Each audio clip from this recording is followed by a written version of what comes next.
Bonjour et bienvenue à toi. On va voir ensemble un petit peu ce que les 2 prochaines semaines réservent aux Vierges. C'est pour ton signe solaire, lunaire ou ascendant. Si je dois me présenter pour celles et ceux qui ne me connaîtraient pas déjà, je m'appelle Agnès, je suis présente sur YouTube depuis 2019. Je suis cartomancienne, médium et énergéticienne depuis plus de 7 ans. Je partage ici des horoscopes et des guidances intuitives pour t'accompagner au quotidien. Je propose aussi des formations en ligne et des accompagnements personnalisés. Et en parallèle, je suis bijoutière professionnelle et j'ai une marque de bijoux précieux. Tous les liens seront dans la barre d'informations si ça t'intéresse. Là, on va découvrir ensemble ce que les cartes te réservent pour les 2 prochaines semaines. Alors, c'est parti. Et je m'excuse par avance s'il y a des bruits un petit peu parasites. Là, au moment où j'enregistre, il fait plutôt chaud et vivre vraiment avec les fenêtres complètement fermées et sans air, c'est juste pas possible. Donc, on va commencer avec les énergies générales. Là, comme tu peux le voir, il y a du coup le 5 de denier, la carte de la justice, le 7 de denier. Donc, on va découvrir un petit peu ce qui se passe déjà au niveau de comment tu pourrais te sentir les semaines à venir. Avec le 5 de denier, on nous parle d'un moment où tu peux te sentir un peu à côté de tes pompes, comme on dit simplement. Un peu, peut-être en marge, peut-être que tu te sens exclu. Ça peut être matériel, mais aussi sur le plan plus moral, c'est-à-dire avoir l'impression d'être un peu laissé de côté ou de soi-même s'être mis un peu de côté. Cette carte, elle te demande de garder et surtout de regarder quelles ressources sont encore là pour toi, même quand tout ne va pas exactement finalement comme tu le voudrais. La carte de la justice, c'est la carte de l'équilibre et de la vérité. Donc ici, elle va t'inviter à faire le point sans te juger, à prendre la mesure de ta situation avec honnêteté et surtout à garder la foi à garder confiance. Ce que tu as donné, tu le recevras en retour. Il faut que tu restes aligné avec tes valeurs et ne perds pas foi en cette capacité finalement de libre-échange où on peut donner avec le cœur et où la vie finira par nous rendre l'appareil. Le 7 de denier, cette carte, c'est celle de la patience. Donc ça nous dit bien que tu as semé, mais que tu n'es pas encore à l'étape de la récolte. Ça va demander peut-être de garder encore le cap, de tenir bon encore un petit moment, ou de continuer à prendre soin de toi, de tes projets, et surtout de ne pas baisser les bras, même si ça paraît long. Le 7 de denier va être un peu cette carte, un petit peu comme le jardinier qui va prendre soin de ses plantes, et on sait tous quand on plante une graine en terre ou dans un pot, ou qu'on achète un petit arbuste ou une petite plante, elle ne va pas pousser du jour au lendemain. Et à part le haricot magique de Jacques et le haricot magique, ça n'arrive que dans les contes de fées. Donc il y a une notion naturelle de cycle à respecter ici et c'est important que tu gardes ça à l'esprit pour pas te retrouver découragé quand les choses elles avancent pas aussi vite que tu aimerais. L'interprétation de ces 3 cartes, on pourrait dire qu'au final, ces cartes, elles disent oui, c'est peut-être une période un petit peu compliquée où il y a un peu des hauts et des bas, ou au contraire, on a l'impression d'être un peu face à soit une impasse, soit un sentiment de ça va pas assez vite. Et en regardant ce que tu as déjà, en restant honnête avec toi-même, tu peux avancer. Donc il faut juste que tu restes patient, persévérant, même si mentalement c'est peut-être un peu les montagnes russes en ce moment, parce que à force de tenir le cap, un petit peu comme si tu étais sur un bateau et qu'il y avait une petite averse, quoi, ou même une petite, alors peut-être pas la tempête du siècle non plus, faut pas déconner, mais voilà, que tu es dans une situation, tu as l'impression que là, c'est un peu chaotique, faut garder le cap et se dire que de toute façon, après la pluie vient le beau temps, comme dit l'expression, et que les choses vont rentrer dans l'ordre, mais là, tu es dans une phase où il faut mentalement être assez solide et ne pas se laisser, trop influencé par des ressentis qui sont peut-être même pas réels qui sont peut-être même pas justifiés. Peut-être que oui dans certains cas, mais parfois non. Au niveau de la vie professionnelle et des projets et l'aspect plutôt financier, donc on va voir si ça a un rapport aussi. On a le roi de bâton, le roi d'épée et le pape. Donc le roi de bâton, dans le tarot, c'est un peu le leader passionné, c'est celui qui prend l'initiative, qui prend les devants. Cette carte, elle va plutôt te pousser à oser, à être créative et à porter tes idées avec confiance. On en revient avec cette notion de lâche pas, ne perds pas ton feu sacré, lâche pas ce qui te parle au niveau de ta vie pro ou de ta gestion des finances. Le roi d'épée, c'est C'est marrant parce que c'est tout à fait l'opposé. On pourrait dire les deux, si on avait les deux pans d'une pièce, les deux facettes d'une pièce, on a le roi de bâton et de l'autre côté on a le roi d'épée. Le roi d'épée c'est régi par l'air, par l'intellect, c'est l'homme ou la femme, si c'est une femme à la tête froide, c'est la personne stratégique qui sait trancher avec clarté, qui s'exprime bien, qui t'encourage à réfléchir avant d'agir, à faire preuve de logique dans tes décisions, à être finalement très stratégique et très, on pourrait dire, faire preuve d'énormément de bon sens, de logique, de pragmatisme. C'est marrant, mais je vous en parle parce que du coup en ce moment je suis en train de me re-regarder la série Bones. Donc pour celles et ceux qui ne connaîtraient pas, c'est une série avec un anthropologue, enfin du coup une anthropologue qui travaille avec un agent spécial du FBI pour résoudre des crimes en se basant sur des ossements qu'elle trouve durant les enquêtes, voilà, ou qui se présentent. Et c'est intéressant parce que du coup, l'agent du FBI, Booth, ça pourrait représenter le roi de bâton et Temperance Brennan, Bones, l'anthropologue, c'est plutôt une version du roi d'épée, c'est-à-dire on a le cœur et la tête, la raison et la tête, et le mental. C'est quelque chose d'assez complémentaire qui peut très bien fonctionner en duo, comme on le voit dans la série, mais si on a ça en soi, c'est cette notion d'arriver à pouvoir composer avec plusieurs facettes et plusieurs aspirations en soi, en fait. Le pape, c'est le guide, c'est la sagesse plus traditionnelle incarnée, parce qu'à l'époque, il faut savoir quand même, le tarot tire ses origines, en tout cas les premiers tarots, cartes à jouer qu'on a pu trouver plutôt, je crois, vers l'Italie, on est très empreint quand même de la chrétienté, hein, donc ça, il y a quand même le pape, c'est quand même symbolique, cette carte, cette lame majeure du tarot. Donc là, ça nous rappelle qu'il faut parfois se faire accompagner, se faire suivre, par exemple, si c'est un projet pro, d'avoir quelqu'un pour nous aider, d'avoir un accompagnement si c'est au niveau psychologique. Voilà, en gros, c'est d'avoir un cadre et de respecter certains principes pour avancer bien. C'est-à-dire que si tu y vas un petit peu YOLO, on y va, on verra plus tard, ce qui n'est pas trop dans le tempérament des vierges en règle générale, hein, dans l'archétype, mais c'est de se dire, si on met trop la charrue avant les bœufs et qu'on veut faire preuve peut-être d'une petite forme de...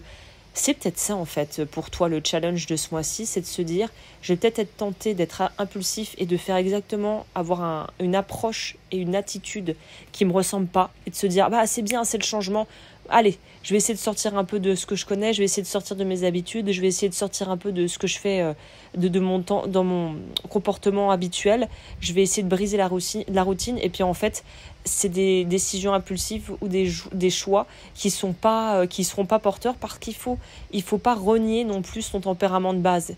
Il faut pas renier aussi, là apparemment, ce que proposent les cartes, qui est d'avancer en gardant un certain principe, de certaines des règles et surtout une façon de faire bien, pas quadrillée, mais où le chemin est quand même déjà un petit peu... il y a un mot, mais évidemment là je l'ai oublié, mais il y a une notion ici d'être que les choses soient quand même assez encadrées, et le chemin il est un peu cloûté, il y a juste à suivre les clous, quoi. Je sais pas comment le dire autrement. Donc l'interprétation ici de la partie professionnelle, c'est que de voir toutes ces cartes ensemble, notamment ces deux rois, c'est un super message parce que ça te pousse à être à la fois créatif mais stratégique et de faire preuve de sagesse. L'idée c'est pas de foncer tête baissée, c'est pas aussi de surdouter, d'être dans le mental avec le roi d'épée et que ça tourne en boucle et on n'en peut plus, c'est de trouver l'équilibre entre passion et raison, entre la tête, la sagesse et le ressenti dans le corps. C'est toi qui peux trouver autour de toi ce qui va te fonctionner et d'écouter tes ressentis. Il y a une notion d'optimisme quand même ici qui te rappelle que tout est possible si tu gardes la foi. On en revient, c'est un peu le cœur du message ici, hein. Au niveau de la vie professionnelle, on a pioché le 10 de coupe, le 7 de bâton, le 2 de bâton. Le 10 de coupe, c'est quoi ? C'est la carte du bonheur, c'est en gros la satisfaction ultime, on va dire, dans la vie sentimentale. C'est des relations harmonieuses, c'est être apaisé, c'est se sentir en sécurité, respecter dans ses relations plus intimes, d'avoir des liens solides, de créer quelque chose, comme ils aiment bien les Américains utiliser ce terme, a legacy. Pouvoir léguer symboliquement des choses à la prochaine génération, à ses enfants, à ses petits-enfants, être dans une approche de bâtisseur qui d'ailleurs coïncide et se rapproche bien du pape qu'on a eu dans la partie professionnelle, où on veut quand même avoir un positionnement et on est dans un état d'esprit, on aimerait bien créer quelque chose. Alors peut-être pas pour les petits-enfants, mais en tout cas déjà à son niveau, pour se dire j'ai quelque chose à donner au monde, je laisse une trace de mon passage sur Terre, si on allait dans l'aspect un peu plus philosophique, et j'ai quelque chose à léguer aux autres, si c'est pas forcément ma famille, mais aux autres.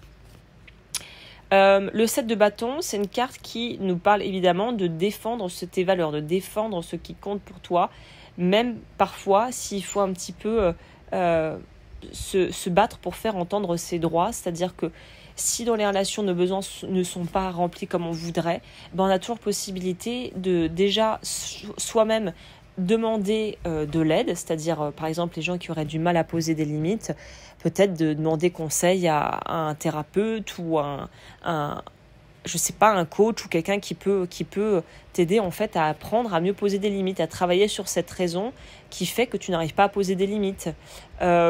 Ça peut aussi être travailler sur son besoin de tout contrôler, d'être dans le micro-détail et puis finalement on se noie tellement dans les détails qu'on n'arrive pas à avancer dans sa vie. C'est cette notion de défendre ce qui compte pour soi, de comprendre c'est toujours pareil, ses besoins et d'arriver à pouvoir poser un cadre dans sa vie sentimentale, parce qu'il semblerait que dans la vie professionnelle, ça soit beaucoup plus facile pour toi, que poser le cadre soit quelque chose de beaucoup plus naturel, alors que quand les sentiments rentrent en jeu, ça peut être un peu plus délicat en fait. Le 2 de bâton est une très belle carte à avoir là-dedans parce que ça nous indique aussi que tu as envie d'aller plus loin, de regarder de l'avant. On est toujours pour toi dans cette optique de bâtisseur. Il faut en fait avancer et tu as envie d'avancer et tu as envie de défendre ce qui compte pour toi.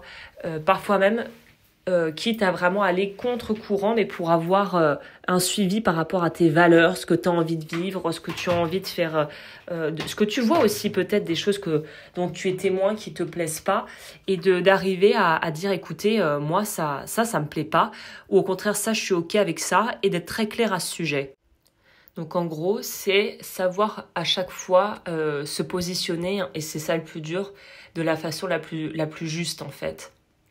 Pour le 2 de bâton, pour revenir à ce 2 de bâton, c'est l'envie d'aller plus loin, de pouvoir s'ouvrir à plus d'options en fait, ou en tout cas, si on n'a pas besoin de plus d'options, de pouvoir s'ouvrir à ce qu'on sait être bon et ce qu'on sait pertinemment être la bonne décision pour soi en fait. Donc je dirais que si on combinait pour avoir un message complet, ici c'est tu as posé ou tu vas poser ou apprendre à poser des limites. Tu vas devoir faire face à des challenges et ça t'ouvre à de nouvelles possibilités dans ta vie affective. Donc en gros, tu es prêt ou prête à évoluer vers quelque chose de plus grand, de plus beau et de plus sain peut-être aussi dans certains cas. Ça te rappelle en gros que chaque expérience, elle est là pour t'apprendre et pour te faire grandir. Donc c'est tout à ton honneur, c'est très bénéfique. Le message conseil, j'aime bien, vous voyez la carte là qui est sur le côté, c'est message conseil, on utilise le tarot, toujours notre super tarot, pour avoir vraiment peut-être plus de détails ou être plus précis sur ce qu'il faut travailler. J'en profite évidemment pour celles et ceux qui veulent apprendre à lire les cartes avec moi ou plutôt comme moi et être autonome. J'ai une formation de cartomancie qui est disponible sur mon site. Et du coup, ce message de clôture, ce cavalier de denier, c'est la carte qui va te dire en fait de rester tranquille, d'être méthodique, d'être régulier. On te rappelle qu'il n'y a pas besoin de courir partout, il suffit d'avancer pas à pas, de prendre son temps, d'avancer, comme dit l'expression, doucement mais sûrement. Et c'est cette persévérance, cette fidélité à tes valeurs, à tes projets, qui va te permettre d'arriver au bout. Et j'ai envie de te dire, garde foi, continue d'avancer. Je sais, parfois ça peut être compliqué, mais ne baisse pas les bras. Même si tu n'as pas encore vu les résultats, c'est en tenant la cadence et en arrivant à clarifier ton intention et tes objectifs que tu vas pouvoir aller au bout de ce que tu entreprends. Pour moi, l'affirmation là qui irait bien avec le cavalier de denier, ça pourrait être « je prends le temps qu'il faut, chaque petit pas va m'approcher de mes rêves ou en tout cas de mes objectifs ». Eh bien écoute, voilà, j'espère que cette lecture t'a parlé, j'ai dit l'essentiel. N'oublie pas que le tarot est un outil super puissant pour comprendre ce qui se passe en toi et autour de toi. Si tu veux apprendre à le maîtriser pour toi, comme je le disais tout à l'heure, j'ai des formations en ligne très accessibles où je t'accompagne à travers la formation pas à pas. Je prépare aussi d'autres formations, mais j'en reparlerai quand le moment sera venu. Comme je le disais en début, je propose des accompagnements plus personnalisés et tu peux me retrouver aussi dans mon atelier de bijouterie. J'ai aussi une chaîne YouTube, donc voilà. Merci d'avoir été présent et je te dis à très vite pour une nouvelle vidéo qui, je l'espère, sera pleine de bonnes vibes. Comme toujours, n'hésite pas, si tu as aimé cette vidéo, à aimer, à partager, à commenter. Et moi, je te dis à très vite.